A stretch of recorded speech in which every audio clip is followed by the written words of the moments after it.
Yippee-Kay-Ay Father Christmas.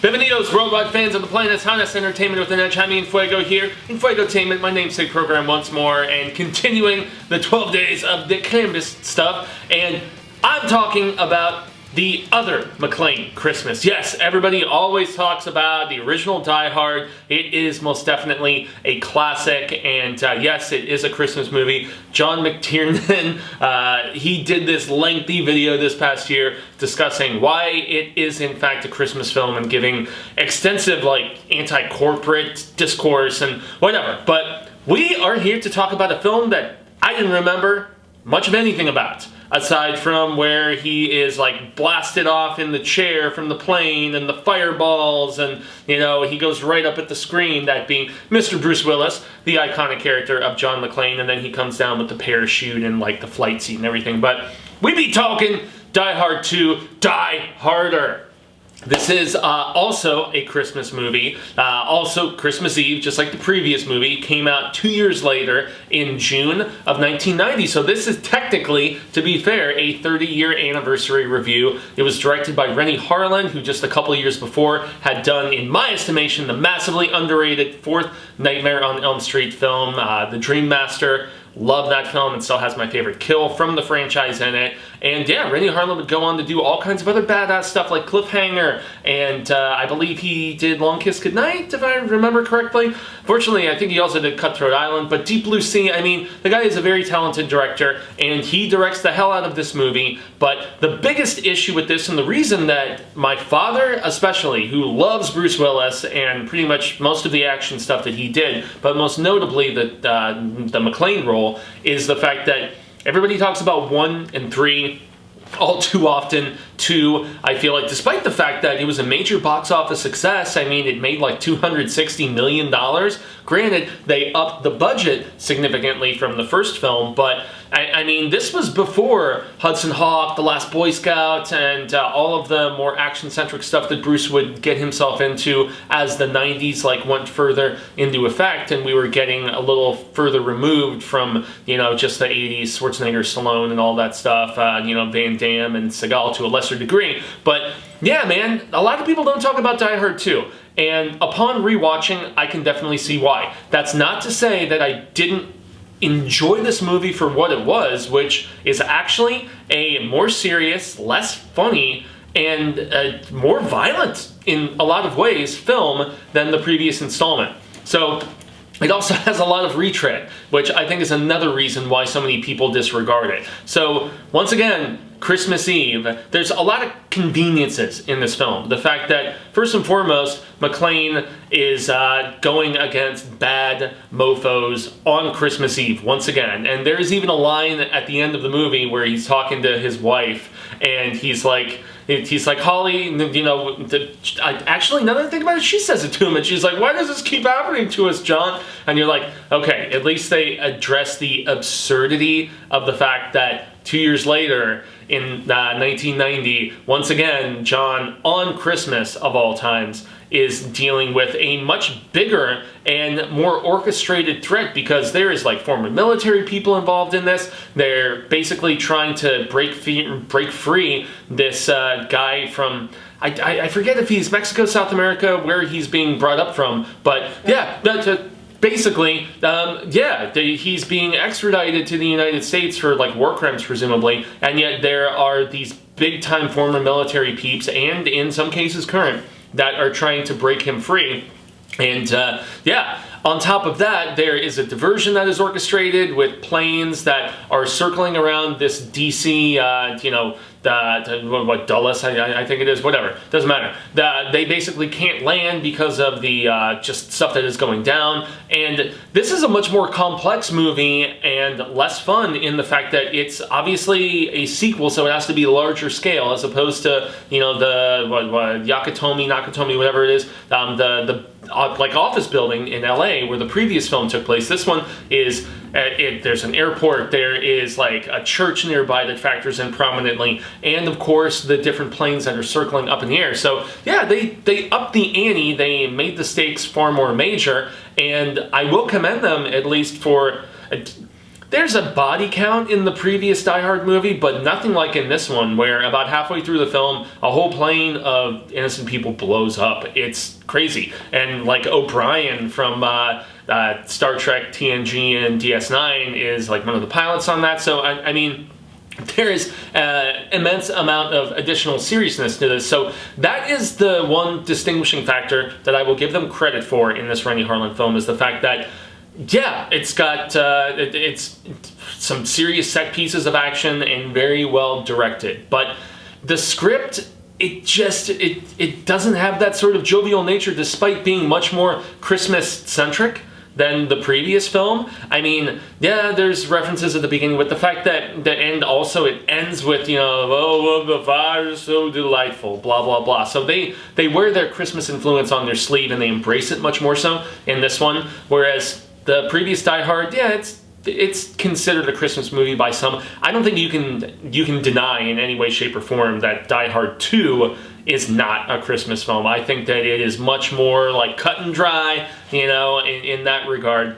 But I must say that it's still just it's not as enjoyable. You know, and yeah, granted, I mean, the violence level is upped, as I mentioned, and McClane, like, sticks an icicle through a guy's eye, and the dude from Good Times is thrown through an airplane propeller. It's way more violent in that regard, and the cast is terrific. I mean, you've got Dennis Franz, you know, who was Hill Street Blues, and then, you know, later on NYPD Blue, and you do see a reappearance from Uncle Carl.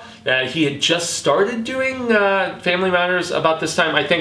And you also have that schmuckbag, what was he, Walter Peck, I want to say, in Ghostbusters, who was also in the previous thing. And that's another bit that I have to criticize about this film. So the convenience of this incident once again happening on Christmas, well, the fact that McClane's wife, Holly, happens to be on the same flight, you know, super easy, barely an inconvenience, as asshole from the previous film, you know, that particular actor whose name eludes me, but the fact that he ends up on the same flight that is circling around, and of course he tries to kind of like just twist it to his advantage and stuff, you know, being a member of the press and everything. So yeah, man, I mean, too many conveniences in this, not enough fun, and not enough, like, yes, granted, he says Yippee-Kay-Ay at the end of it, as he lays some fire down that's basically trails to a plane, and it's so much larger in scale in that proverbial carnage in that regard. But you don't have stuff like Welcome to the Party, pal. You don't have stuff like, you know, come out to the coast, what was the fun, a few laughs, you know, that, like, the dialogue specifically, I think. And also, not to disregard William Sadler, because he is very solid as the villain in this, and I've always enjoyed him, whether he's playing Death or Demon Knight or whatever the hell it may be. He's very solid, and he has this amusing, like naked martial arts thing where his sack and you know, where his franks and beans are very obviously like tucked away, as you know, you see some butt, and he's like, you know, kind of like doing his little workout routine and stuff. But yeah, not as memorable as Alan Rickman, and definitely not as memorable as Jeremy Irons in Die Hard with a Vengeance. And that's where you have to really say those two films, whereas this one, it links, and it does feel like a sequel, especially, you know, with Bonnie coming back as, you know, his wife and stuff. But I feel like Die Hard with a Vengeance, it was so much better and made a lot more money. I think almost 100 million more, because of the fact that it was still the same character, but he was much more down and out. There is a much more deliberate sweetness to it. Like, he's obviously very, very good as far as like the terms with his wife at the time, because in the first film, they're estranged, they're separated. In the third film, they're pretty much donezo. I think they're divorced, if I remember correctly. I think he tries calling her at one particular point. But this one is it's an odd dichotomy of, it's sweeter in their relationship, although she gets way more screen time in this, and I feel like she has a lot less to do, which is kind of a bummer. And it's much less in the lady department in that regard, which I guess as I was watching this with Catherine, I was like, yeah, that was pretty commonplace with the male-centric shoot-'em-ups of this era. But yeah, I do feel like McClane's wife does not have as much screen time and as much to do in this. She's very much just kind of pushed to the side, just like we only get the cameo from Uncle Carl. He calls back, and also it feels very dated in the fact that they keep mentioning, oh, it's the 90s now, there's fax machines and all this other stuff. It's just kind of silly 30 years later in the fact that it was just so referential of how new and cutting edge things were. But it's just strange how it's a sweeter movie in some regards in the relationship and the Christmas centricness of it, but yet it's also so much more hard-boiled and violent in that regard, and without the just excessive amount of great one-liners. Like, there's some bad ones where, you know, he's like, oh, you're no frequent flyer miles on this one, and you're just like, that's not very funny. And there's a couple others that just do not hit home. And so, yeah, I mean, I appreciate the fact that it ups the ante and it tries to take the T2 Aliens approach, which actually a young Robert Patrick is in this, pre-T2, with this being 1990. He would become iconic a year later in 91 with Judgment Day. But yeah, it was interesting to see him in this. But even like the janitor, like sidekick guy that McClane kind of becomes friends with, there's just, I don't know, this movie, while I like it and I appreciate it, and it's so much better than Live Free or The Good Day, the fourth and the fifth films, this pales so much in comparison to the just Trailblazer that was the first film, or the third film with a Vengeance that did something drastically different yet still connected with the, you know, just with the brotherly aspect of Jeremy Irons' villain. So I will still give this a 3 out of 5, but it is very, very much like, this isn't one of those like 3.5, close to 4, close to certified Fuego. Nah, this is definitely straight up bueno, and I think it's more bueno because of the fact that Renny Harlin's direction is very good, and I still just love the character of John McClane, and yeah, and his supporting cast is pretty damn good too. So that's the end of the proceedings today, everybody. I've been Jaime En Fuego, and you can find them all on all social media sectors: Twitter, Instagram, Facebook, here on YouTube, where a like, a share, a subscribe means a hell of a lot. So far in the Christmas coverage, I've done the Lego Star Wars Holiday Special, I've done Fat Man, I've done Happiest Season, I did a Double Down, which included both The Ref and Trapped in Paradise, other weird 90s crime caper, but those being comedies in comparison with the action shoot-'em-up insanity of this particular one. So if you feel inclined, check those out. And I also, on my main YouTube channel, myself, the founder of The Feast, Cecil Laird, Susie, Marsha, Robert, the horror show, youtube.com/The Horror Show channel, just like you see at the link below. We've been doing Christmas Time in Hell,